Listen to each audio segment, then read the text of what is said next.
Washington, CNN. By the time President Donald Trump had passed through the prime rib buffet at Mar-a-Lago on Thursday to sit for dinner with family and a top aide, the damning picture Robert Mueller's report painted of his presidency had become clear. Instead of the total exoneration Trump had proclaimed earlier, the report portrayed the president as deceitful and paranoid, encouraging his aides to withhold the truth and cross ethical lines in an attempt to thwart a probe into Russia's interference in U.S. elections, his Achilles heel, according to one forthcoming advisor. Perhaps more angering to a leader who detests weakness, but doesn't necessarily mind an amoral reputation, were the number of underlings shown ignoring his commands, privately scoffing at the crazy SH he was requesting and working around him to avoid self-implication. Now, those close to him say Trump is newly furious at the people, most of whom no longer work for him, whose extensive interviews with the special counsel's office created the epic depiction of an unscrupulous and chaotic White House. And he's seeking assurances from those who remain that his orders are being treated like those of a president,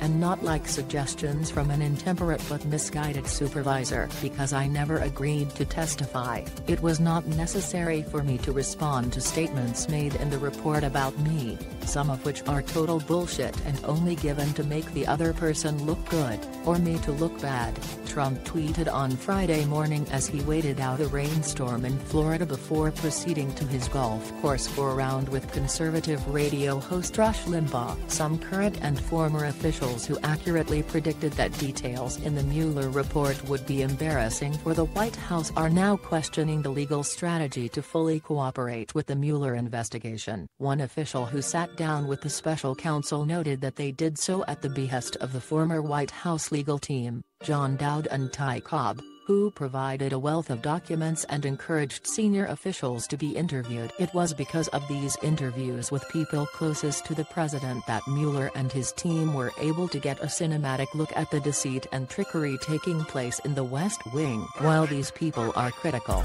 the full cooperation was a strategy to make it hard for Mueller to push for an interview given all the information he was given. It was a strategy that worked, even if there is some political embarrassment. The president was aware ahead of its public release what was contained in the Mueller report. Attorney General Bill Barr told reporters Thursday that both the White House counsel and Trump's personal legal team were given an opportunity to read the redacted version in the previous days. But Trump grew angry as he watched cable news coverage because, sources familiar with the matter said, a theme was emerging that vexed him: a portrait of a dishonest president who is regularly managed, restrained or ignored by his staff. It was a sharp turn away from his earlier statements, which welcomed the report's findings on collusion and falsely claimed total exoneration. Hours before his Mar-a-Lago dinner, Trump insisted to a crowd on the tarmac in Florida the dark days of Mueller's special counsel investigation had ended. Game over,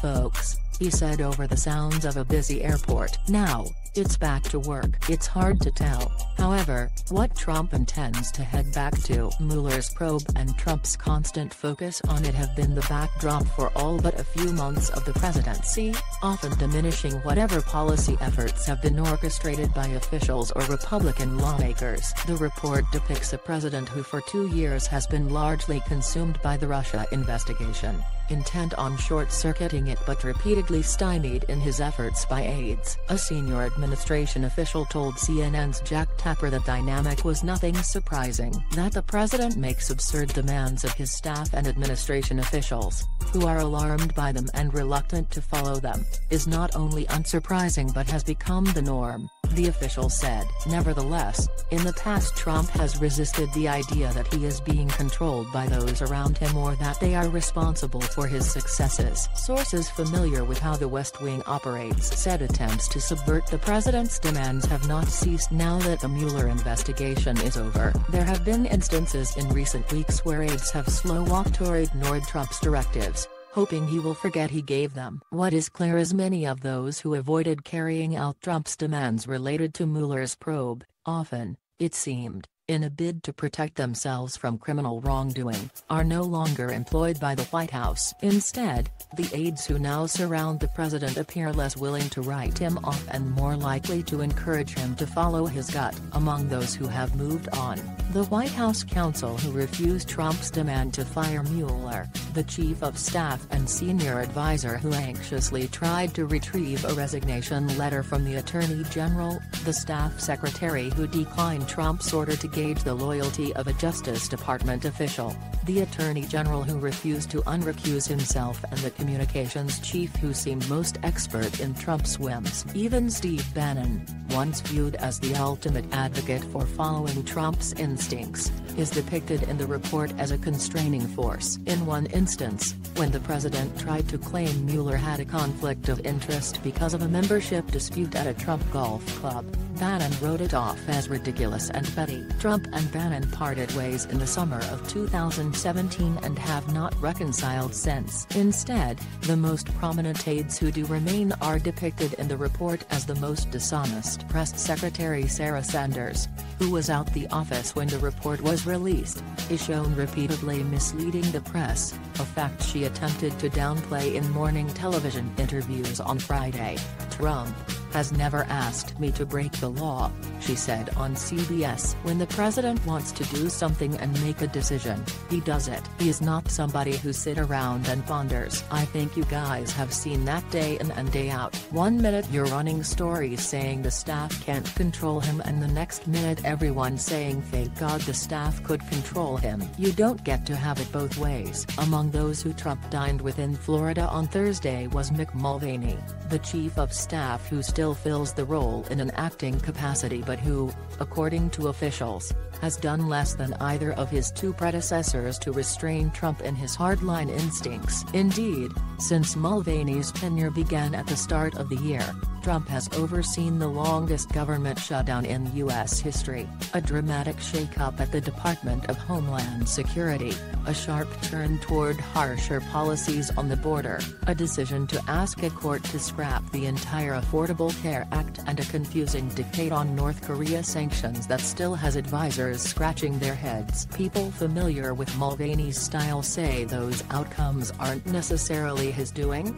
but rather the result of the president newly empowered to follow his impulses without the restrictions placed on him by previous aides. Sources say the president has also come to rely on his chief of staff less than he did during the reign of Reince Priebus or John Kelly, when he would often call his top aide nearly a dozen times a day. Mulvaney has told colleagues there are days he barely hears from the president. In his report, Mueller describes both of Mulvaney's predecessors, Priebus and Kelly, as working in at least some capacity to contain the damage of Trump's behavior. Priebus is shown making an urgent, and vaguely comic, effort to recover a resignation letter from then Attorney General Jeff Sessions that Trump had kept, believing it would amount to a shock collar on the Justice Department because it was not dated and aides feared Trump could employ it at his leisure. Kelly told Mueller that when Trump wanted to meet with friends who encouraged his impulses, such as former campaign aide Corey Lewandowski, he tried to push them to the private residence to create distance from the West Wing.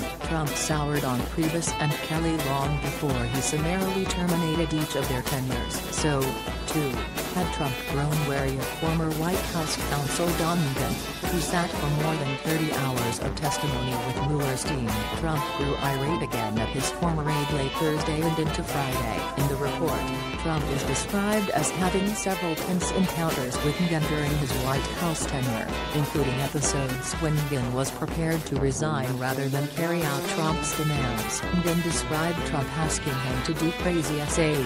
According to Priebus, Trump, meanwhile, deemed Megan a lying bastard whose habit of taking contemporaneous notes raised suspicion. In an anecdote relayed in the report, Trump and Megan went back and forth over the note-taking, which Trump insisted good lawyers, such as his one-time counsel Roy Cohn, never did. Trump hadn't backed off that view by Friday morning, when he made clear on Twitter his frustrations at the report. Watch out for people that take so-called notes, when the notes never existed until needed, the president wrote.